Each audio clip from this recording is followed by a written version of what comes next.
Kalau perdata kan lagi diperiksa juga di sini. Untuk pidana kan lagi diperiksa juga di Polda. Masing-masing punya kewenangan yang berbeda. Termasuk yang saat ini kan ternyata setelah kita cek itu kan bukti-bukti mereka ini kan kopi dari kopi ternyata luar biasa ya.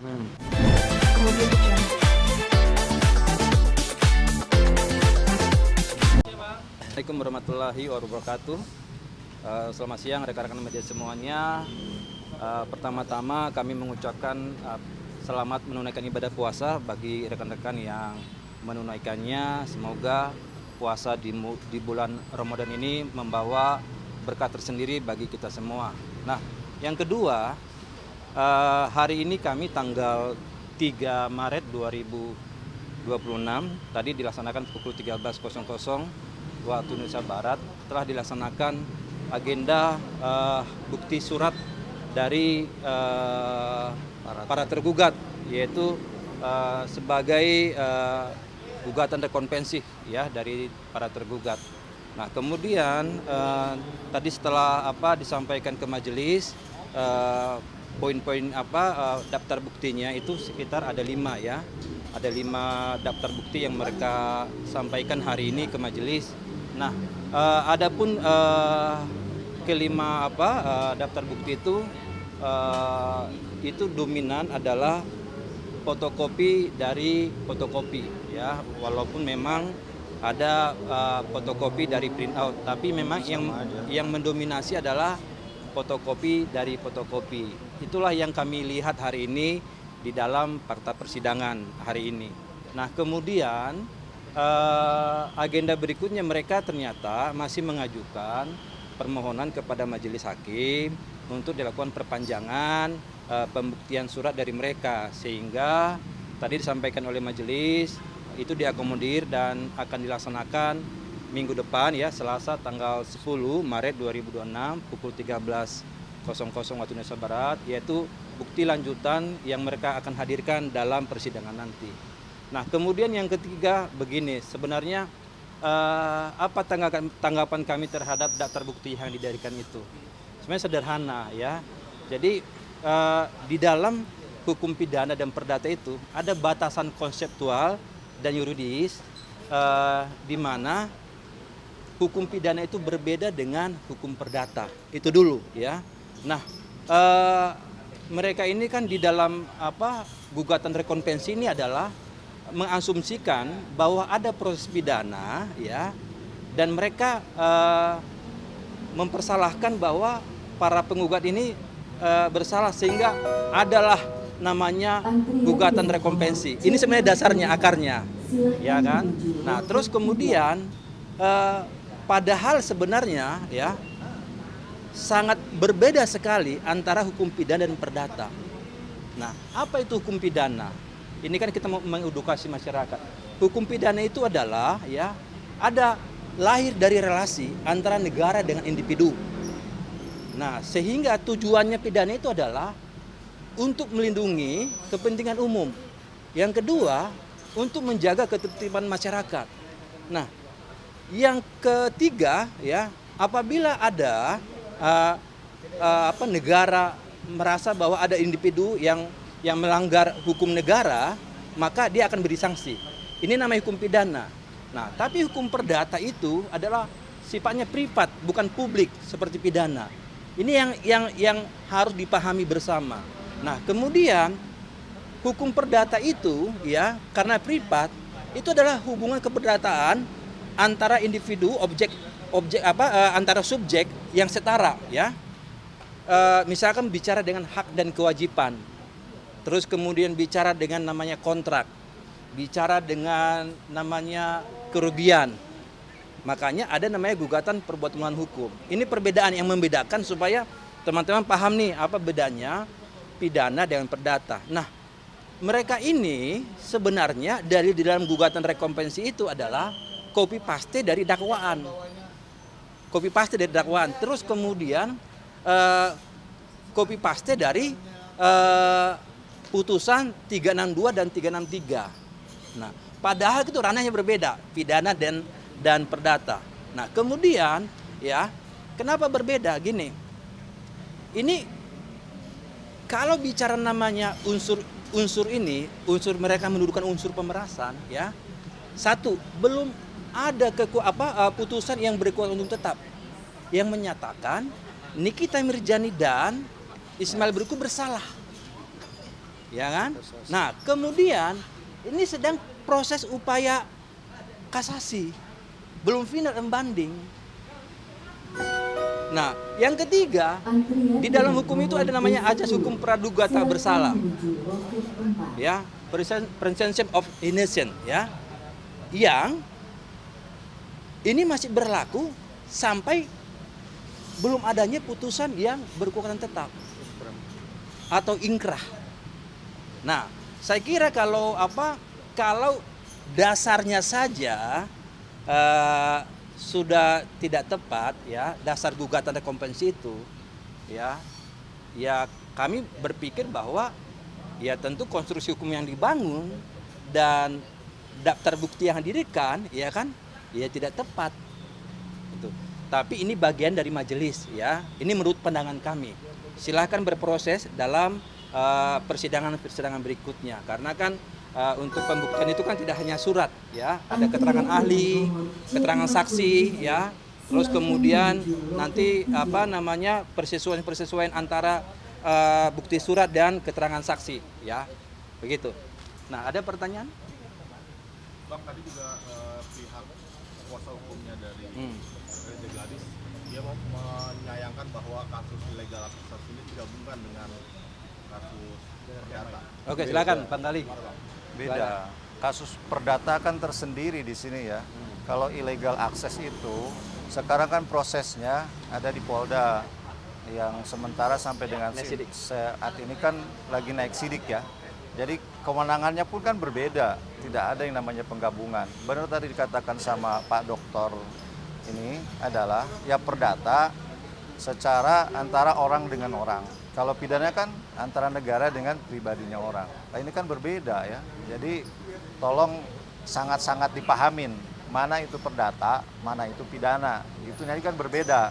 Nah, untuk sampai saat ini kan prosesnya ini dalam proses sudah naik sidik, ya.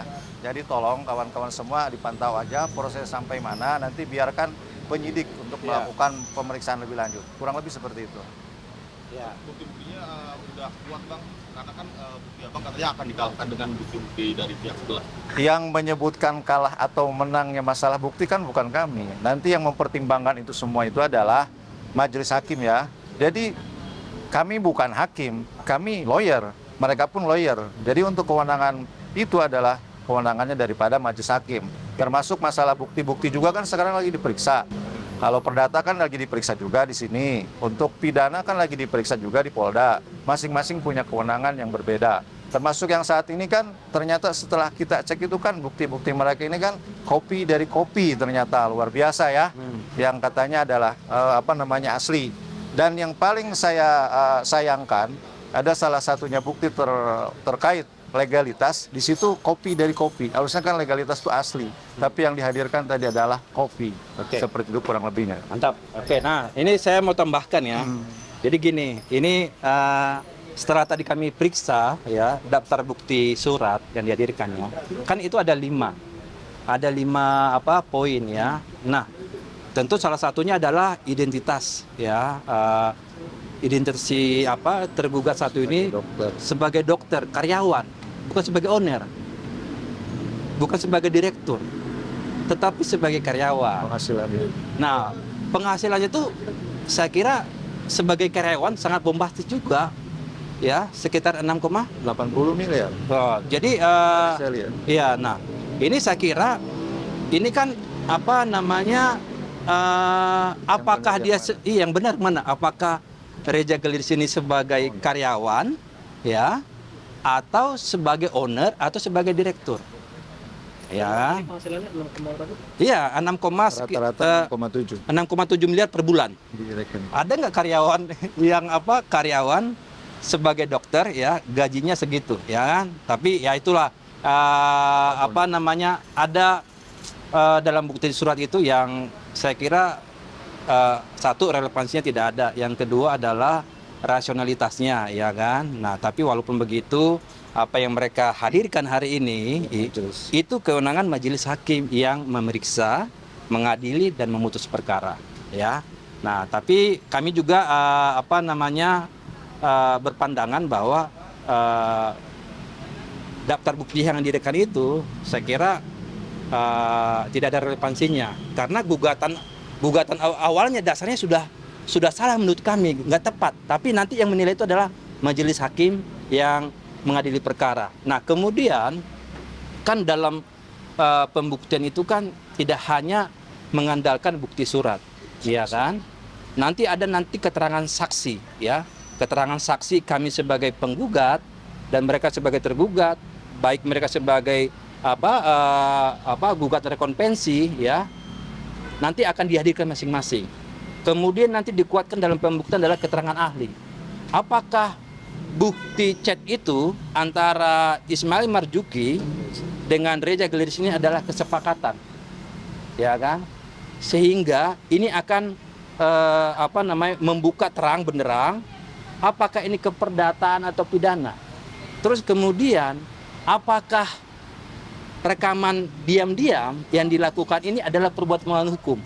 Nanti kita akan hadirkan saksi dan ahli, ya, karena bukti surat dari kami itu sebagai penggugat itu sudah kami lampirkan, walaupun ada narasi dari pihak sebelah yang menyatakan walaupun satu kontainer, ya, dihadirkan daftar bukti itu, tapi kalau fotokopi dari fotokopi itu tidak punya nilai bukti. Itu kan kemarin kan disampaikan. Saya kira itu nggak tepat, ya, mesti belajar jauh lagi, ya, bicara terkait dengan alat bukti, ya. Nah, terus kemudian apa yang disampaikan hari ini, ya silahkan nanti majelis yang menentukan apakah ini diterima apa tidak, gitu. Tapi kami berkeyakinan, ya, ini bakal ditolak, nggak punya nilai daftar bukti yang dihadirkan ini. Tapi kan kami serahkan ke majelis, begitu ya. Indikasinya apa, Bang? Abang yakin bakal ditolak? Karena dasar gugatan itu satu gini, kan dia gugatan rekonvensi itu kan gugatan perbuatan hukum, ya kan? Loh, dia bilang bahwa ada pidana. Ya, ini asumsi dari mereka, ada pidana. Terus kemudian karena pidana ini, ya, ada kerugian terhadap klien mereka. Loh, ini pidana sudah berlangsung, ya kan? Sedang kasasi belum ingkrah. Yang kedua, belum ada putusan ingkrah. Yang ketiga, ada namanya ajas hukum praduga tak bersalah, ya kan? Sehingga kalau ini dijalankan, ya, saya kira nggak tepat karena bertentangan dengan ajas kepastian hukum. Itu, ya, jelas, ya. Jadi saya kira kita tunggu saja nanti daftar bukti apa lagi yang mereka hadirkan, terus kemudian saksi yang mereka hadirkan, ahli yang mereka hadirkan. Begitu juga kami, ya. Ini menarik, ya. Jadi tunggu saja, oke? Tapi ada fakta-fakta baru terkait dengan daftar bukti yang hadirkan hari ini. Ternyata Reza Gladys hanya sebagai karyawan dokter biasa, bukan sebagai owner, gitu loh. Nah, terus kemudian di akhir dia didalilkan ada ditafsir kerugian mereka itu sekitar berapa, Bang Ali? Totalnya? Kalau total kan 300, ya. Iya.